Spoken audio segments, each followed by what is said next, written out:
what's going on, guys? My name is Benjamin, CEO and founder here at Bolt Deals, and today I have a video regarding Facebook's recent policy updates as to why so many ads are getting rejected. On top of that, I want to walk you through the changes that we are doing or the changes that we're making in regards to this to actually get around it. So with that said, let's talk about what has happened and what to do about it. So the biggest effect and notice that has occurred is that a lot more Facebook ads, especially in the wholesaling space, are getting rejected, right? I have some friends that are in the solar space, pest control, HVAC, plumbing, etc., that are also getting rejected as well. And if we were to break it down simply, looking on the bottom right here, a lot of Facebook ads nowadays are being ran to lead forms, right? Because currently for us, we run both lead forms and landing pages, but whenever we start off, we always run lead form. So this is why it has affected us and what we're doing to get around it, right? As you can see right here, Facebook's privacy violations basically state that you cannot really ask for someone's personal contact information and residential information. And as a wholesaler, one of the things that we need is to know what address, what is the subject property, right? So that has hit us. So we found this because every single ad that we were launching was pretty much getting rejected, right? So we were figuring out why. Was it our ad copy, our ad creative, our headlines, the strategy that we're running, maybe special ad category or spec? But we found out that after diving deeper, it was actually because of this, right? So with that said, I want to talk about exactly what we did to fix it. It's actually easier than you thought, right? We switched to a landing page, right? But not just any landing page.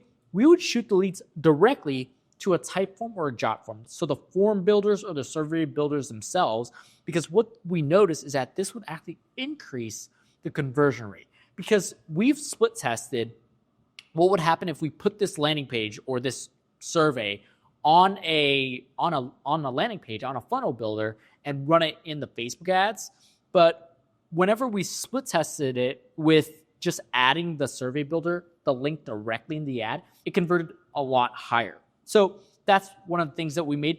And on top of that, that I forgot to add in this video, is that jot form or type form, they have a direct integration with Facebook and their pixel. So as soon as somebody becomes a lead, whether they're qualified or not qualified, they're going to send this data back to Facebook to train Facebook's pixel and their algorithm on how to get us more conversions, assuming you're optimizing for conversions, or in this case, a lead, web form submission, whatever the case may be, right?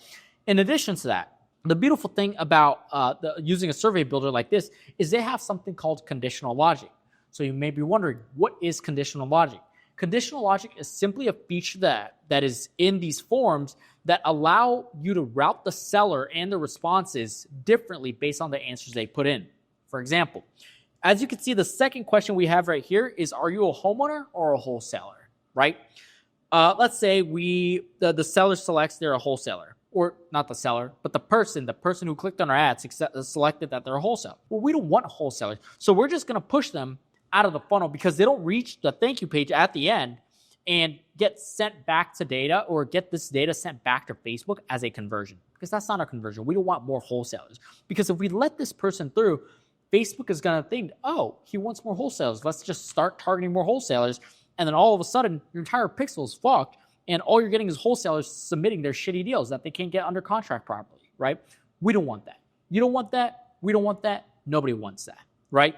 And most of the time, if these people are submitting the deals, we both know their ass, right? That's why they haven't sold it yet. The deals are locked up way too high, right? Or they can't calculate or underwrite their properties properly. But topic for another day. So that's what that does. But if they select their homeowner, they get sent to the next question, which is your property listed? And obviously, we don't want properties to be listed. So let's say they select yes. We would also push them out of the funnel. But if they click no, it's not listed, it moves on, right? So that's typically what conditional logic is. Another thing that I haven't really made clear is on our property address. So I know I'm going a little backwards, so bear with me here. So on our property address page, the first question, we actually have something called a Google API. It's a little widget in Jotform. I don't know if Typeform has it. I know Jotform has it, which is why we use Jotform.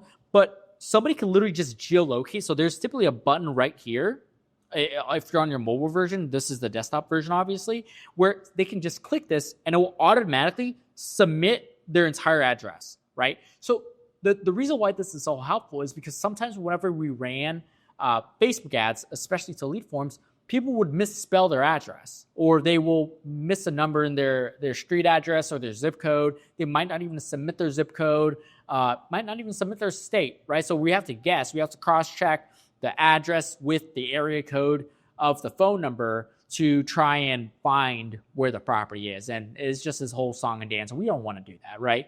So this helps us get better data, cleaner data. But as I said, the trade-off is that the cost per lead will increase a little bit. For example, we're running campaigns right now, and our original cost per lead was around $40 to $50. Right now, it's about $60 to $65. So it's increased quite a bit, but the lead to contract is a little bit better. My lead to contract right now is about 1 out of 7, 1 out of 8 on Facebook. Now, I like to credit the fact that I'm pretty good at, closing, but this has also helped out a lot because with lead forms, it's like 1 out of 15, 1 out of 20, right? Which is way too many, in my personal opinion. I like to just call leads, get contracts, right? So that's all I have for this one. So if you are running Facebook ads already with yourself, an agency, a friend, whatever the case is, and your ads are getting rejected, 95% of the time, it's probably because of this, right? So if they haven't already switched over to a landing page, tell them to do so, right? And some people may be asking, well, why didn't you run a landing page in the first place, right?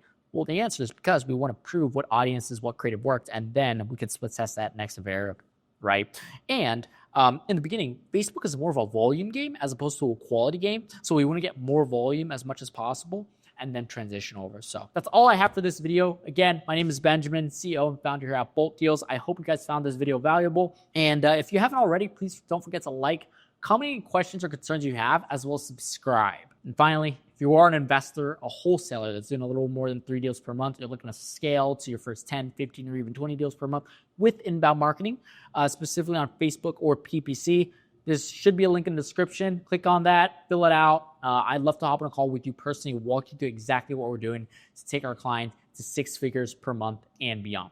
By the way, we have a video that you're going to see right here where we help one of our clients at Brent go from a power line man, a guy that does power lines, to doing $140,000 in closed and funded assignment fees in a little over 2 months working with us. So it was a great podcast. It's one of the best videos I have on this channel performance-wise, and a lot of people have gotten a lot of value out of it, learning through his sales process whenever we send them leads. So check that out right after this video. Again, my name is Benjamin, CEO and founder here at Bolt Deals. I look forward to seeing you in the next video.